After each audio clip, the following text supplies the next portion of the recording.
This is the Debunking Economics Podcast with Steve Keen and Phil Dobbie. The Archives. Episode 157. Is there a better way of funding retirement?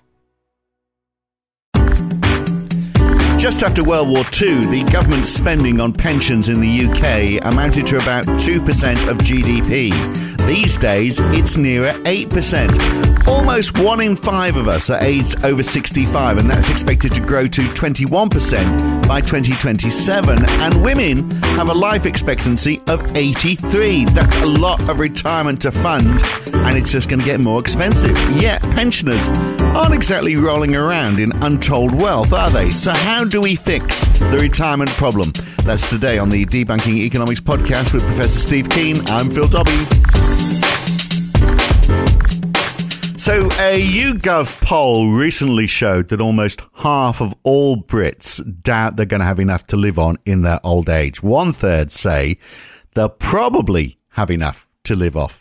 It's worse, of course, amongst older people, and particularly amongst those who are divorced. In fact, 42% in total reckon they will have to take another job after retirement and reduce their living costs. Only 9% would be able to rely on support from the family. So we've got a small proportion of people who are happy about moving into old age. Those living off a state pension in the UK get a maximum of £129.20 per week. But of course, many also have a private pension or an occupational scheme that's paid for by their employer. You know, if their employer hasn't gone bankrupt in the process, which sometimes happens. And then those who have their own investment portfolio, or those who buy a big family home and expect to downsize and live off the difference. So it's a confusing picture, isn't it, Steve, as to how people fund their retirement. But what is the best way? Is it a safety net, which we sort of have with the state pension scheme? And then, of course, we're encouraging private pension schemes as well, and letting people invest it for their future. So we've got this sort of like mixed picture at the moment. Is that the best way? Obviously not, because we've got a high proportion of people saying, well, no, we're not going to have enough money in our old age. I get to be total con job. I mean, I was part of the Accord movement back in Australia, the Hawke and Keating government process to the idea of the Accord initially was to get a sort of business and union compact, business union government compact to manage the economy more effectively. It got turned into wage restraint, partially using superannuation to make up for increases in wages, rather than getting a wage rise equivalent to the rate of inflation plus a bit.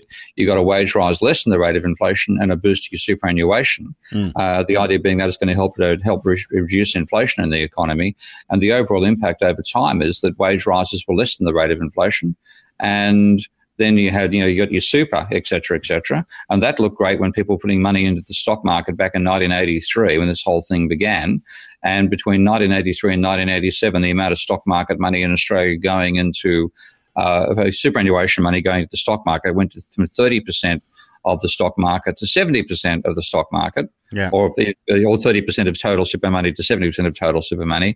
And then the stock market crash of October 1987 occurred, and the index fell by 25% in one day, and people's wonderful estimations of their future retirements went out down the gurgler.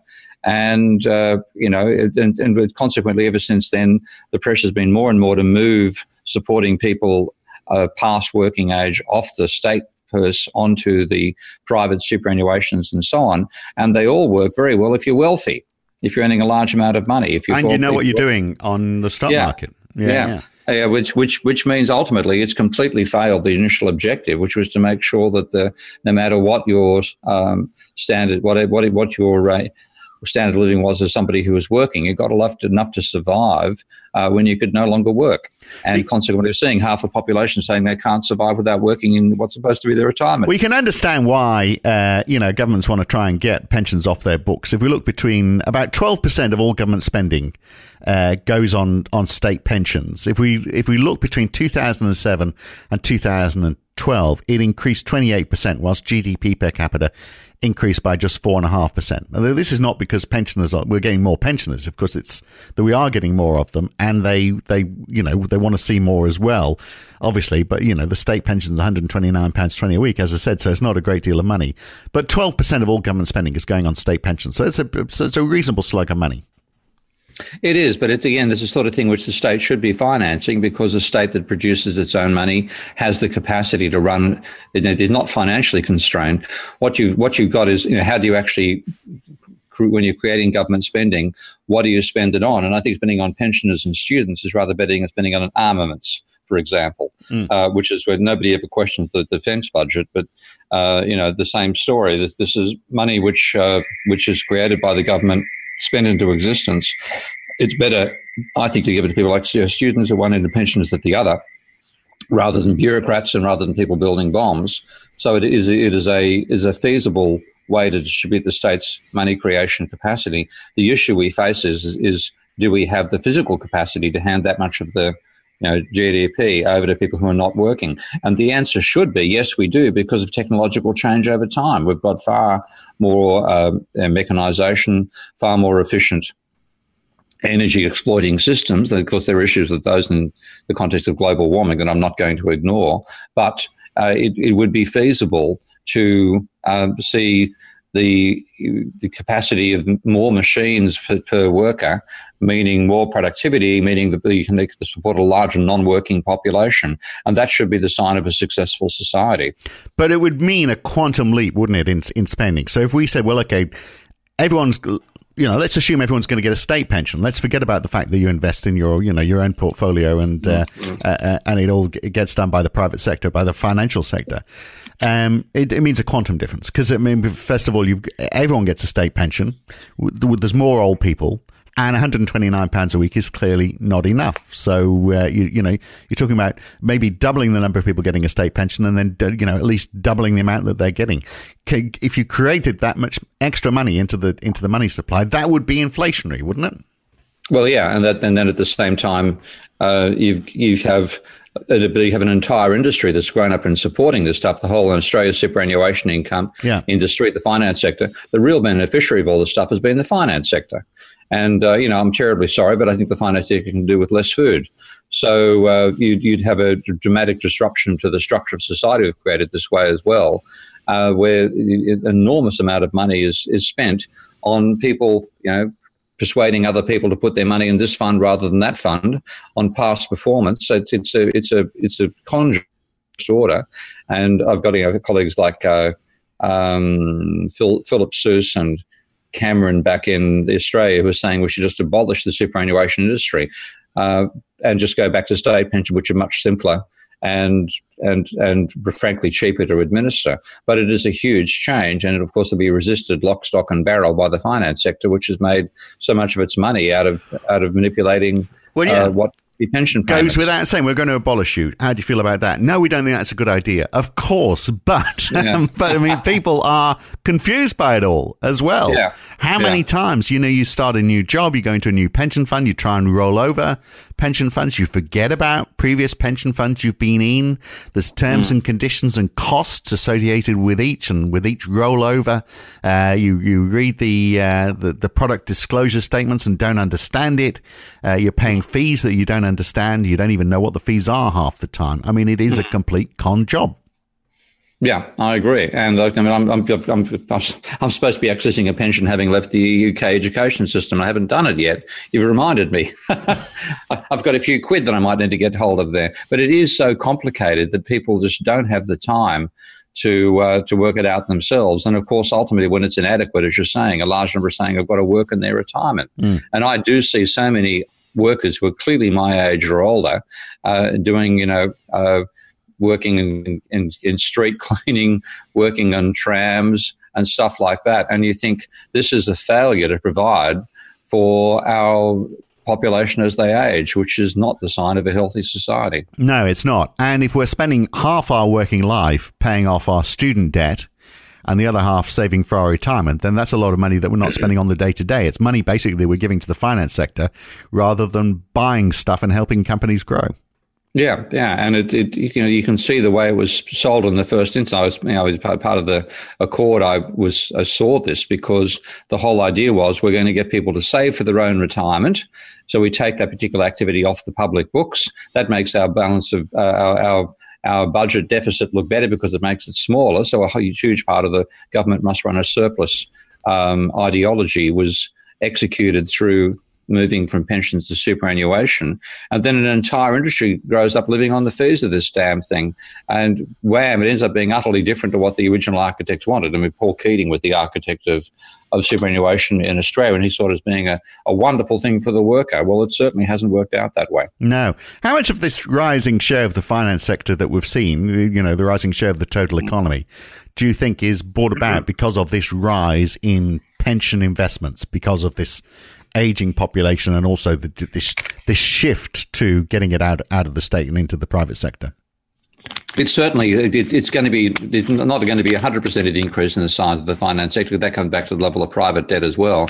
But it's got to be something in the order of 10 to 30% at least. Yeah, if not more. And it just provides an enormous cash flow because like in Australia is probably the most clear cut case. You've got roughly 10% of the wages of all workers on a fortnightly basis being pumped into a finance sector entity, which then is trying to find ways to place that money, often following exactly the same strategies, index funds and stuff like that. So it's an enormous cash flow.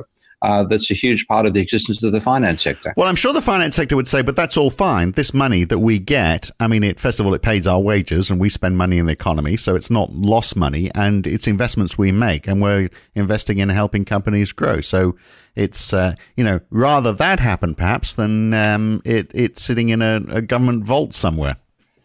Yeah, and then you look at what they put their money and investments into and how much they pay themselves in salaries, and but they're spending it in the economy. All these fine restaurants are, wouldn't be there if it wasn't for these pension funds. I still remember one of those moments that seared into your brain when I had dinner with a friend when I first arrived in the UK, whose wife I didn't know, so I asked her what she did for a living, and then it came out in conversation that she was now a school teacher, which she'd taken up to get away from stress in the finance sector, which I laughed at, and she agreed with me.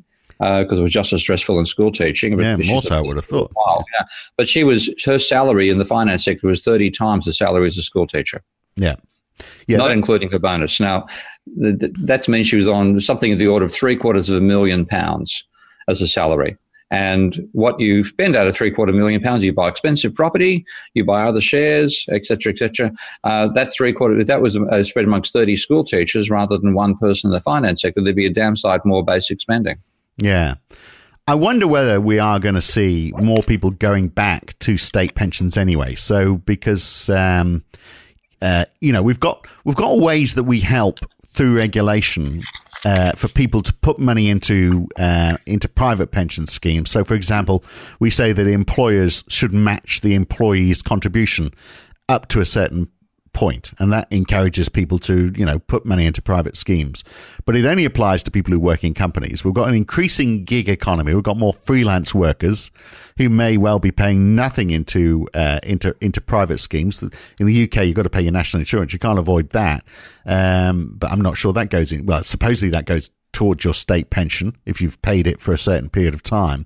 You don't get the advantage of the employer helping out, so you sort of pay the minimum because you need that money to live off now. And I think there's more and more people living and working like that. We're seeing that in the employment numbers. So maybe maybe it's had its day. Maybe we are going to see more people relying on state pensions, and the government's going to have to do something about it because, as I say, it increased in 5 years. It increased by 28%. That's going to continue, isn't it? And you've also got the gig economy stuff, all the things like superannuation in Australia and similar, private pension schemes in the rest of the world were predicated on the assumption people would work for organisations where those payments were to be made. But once you start treating people as contractors rather than employers, so you and don't therefore have to, you out, yeah, you don't pay. Specifically doing that, so you don't have to make those payments. That's one of the big reasons why they do it. Yeah, yeah, and that just means that ultimately the people who don't, if you're wealthy, you get a good retirement. If you're poor, you starve, and that's the exact opposite of the objective these things had in the first place, of making sure everybody had a comfortable standard of living. So we really do have to design this. It has become chronic, and the more the gig economy, which is just the gig economy is workers being screwed for so many words.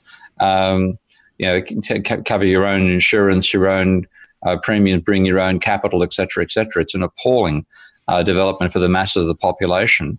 But we've got this privatised pension schemes that were brought in largely because of what is seen as budget constraints.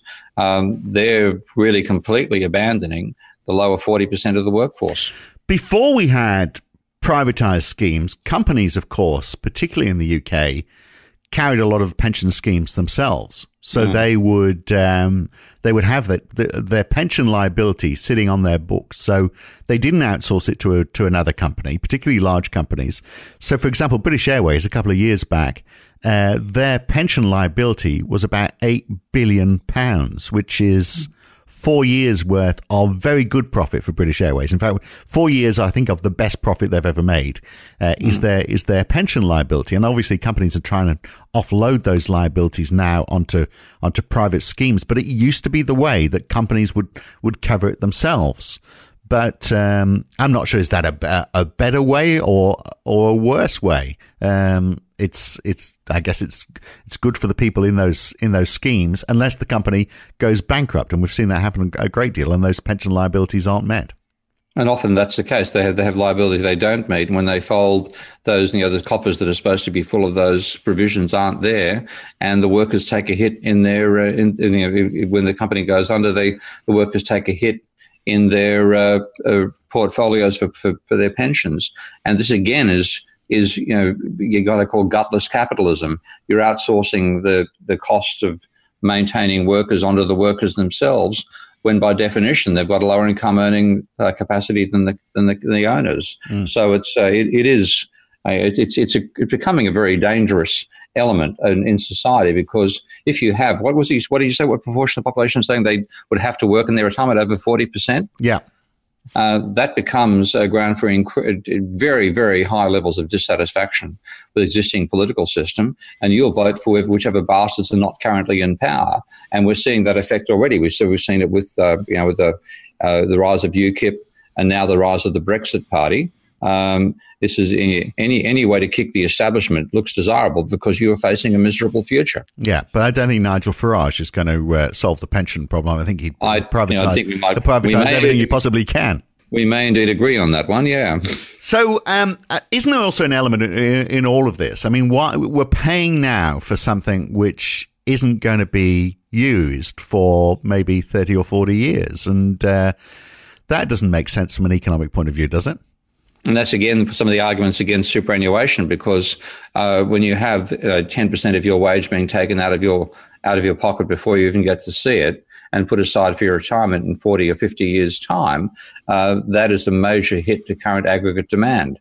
So the whole idea, a lot of the motivation for this move was the high inflation rates of the 1970s and early 1980s. And this was a way of taking stimulus out of the economy quite deliberately to reduce inflation. Well, now, of course, what are they trying to do? Cause inflation. So, yes, this is one of the legacies of the fight inflation first policies of the 70s and 80s that are now biting us when we want to fight deflation first instead. And pension schemes are forcing people to make investment decisions when they're not expert investors. Their old age income is being determined by the vagaries of the share market and their ability to play it. And of course, that pumps more money into the share market. So presumably, that is helping to inflate the price of shares as well, because it's creating greater demand. Yeah, exactly. So to me, it's ended up with an ineffective system for people's retirement that has inflated the finance sector that's already too big. Yeah. So is the answer simply then to say, well, yeah, it's state pension or nothing? Well, you can do what you like, but we're going to make sure that everybody has a decent state pension so that you don't feel the need to play this game. Yeah, I think it's good. It was a mistake to abolish the state pension in the first place, and we should go back to it. Well, we've got it, but it's just not very much. Yeah, that's right. It's £129. Oh my God, for a week. It's just ridiculous. You can starve to death on that. You can't live on it. So it's an appalling, and that's what forces people to have to go and work, because they've got an amount of money coming in from the state that was supposed to provide for their old age that would just keep them in sandwiches, and otherwise they've got to be homeless. So to get a home, they've got to go and work. Yeah, but it's a big sell, because to do that, if you'd say, well, okay, good state pensions for everybody, you really are increasing government spending by an inordinate amount. And the way we think at the moment, the only way we think that can be funded is through increased taxation. Yeah, and then you get that whole, the trap that got us into this in the first place, the desire to keep the deficit down. We need a deficit at a reasonable scale, and one way to generate that deficit is to fund the consumption of those who can't work, being both students and pensioners, and see that as a part of way of distributing the overall productivity increase of society that we've seen over time. But yeah, it'll be a huge shift, and it's going to happen, I think, more by a rebellion basis, because if that much of the age population, rampaging pensioners, you're expecting they're going to be taking to the streets in their Zimmer frames by the thousands. We're not too far away from it, mate. So let's not be too facetious here. But yes, that is the likelihood. More and more action by pensioners to fight, because they are being screwed. Yeah. And was all done supposedly for their benefit, but it assumed a world in which people making decisions in the finance markets knew what they were doing, and they was going to improve. I mean, give us a break. It was all about causing share market bubbles. Well, if you've got an aging population, and that aging population is increasingly on £129 per week, if they were on double that, then obviously there's a spin-off benefit for the economy, in that all of that money is going to be spent. I mean, they're not going to save it, are they? Because they've got nothing to save for now. Yeah, and then that again, we're suffering from now insufficient aggregate demand. One of the reasons is pensioners can't afford to shop. So yes, it's one of those things where it's an obvious way of countries to saying, how can we cause a bit of inflation, which is the current dilemma for central banks and treasuries around the world. One is to pay pensioners more money. Yeah, which applies actually to people who are on low income as well, obviously. Increased welfare payments generally, you're going to help boost spending. Yeah, and of course that's the opposite of what's been done. They've turned these unemployment schemes into ways of punishing the unemployed for being unemployed. Yeah, well, I mean, the argument that's often used there, which doesn't apply to pensioners, the argument is, well, we don't want to give you too much money because that's going to be a disincentive for you to go out and find work. But you can't apply that to old people. You say, we can't give you too much money because you're going to decide not to be old anymore. They're not going to go and work, so they've got no choice. So why not boost their spending? Indeed. All right, well, cool. It seems simple, doesn't it? It seems obvious, and yet we seem to. And yet, I don't know. I wonder whether it's plateaued now. The finance sector's taken as much as they can, and it is going to be wound back simply because the changing nature of the makeup of the working population. People are not going to be paying as much into these schemes. And it's also the political backlash that's getting more and more extreme, because, gig economy people are looking like you don't have to be 65 to be worried about your retirement, when you're in retirement, because if you are 25 and you're seeing all I've got is my own, all this stuff has been loaded on me. I've got this tiny insecure income and I'm supposed to provide for my retirement out of it. And you look and think, I can't afford to retire. I can't afford to buy a house. I can't afford to pay off my student debt. And bang, you end up on the streets protesting about it rather than putting up with it. And you Marxist Jew, come the revolution. But, maybe he was right on this. Good to talk, Steve. Catch you again very soon. Okay, mate. Bye. And that's the Debunking Economics podcast for this week. Next week, good debt versus bad debt. Is there such a thing? Is there a difference? Or is all debt good? or is all debt bad? We'll investigate that question next time on the Debunking Economics podcast with Professor Steve Keen. I'm Phil Dobbie. Thanks for listening. If you've enjoyed this podcast, then please share it with your friends, like it on YouTube, and subscribe to this channel.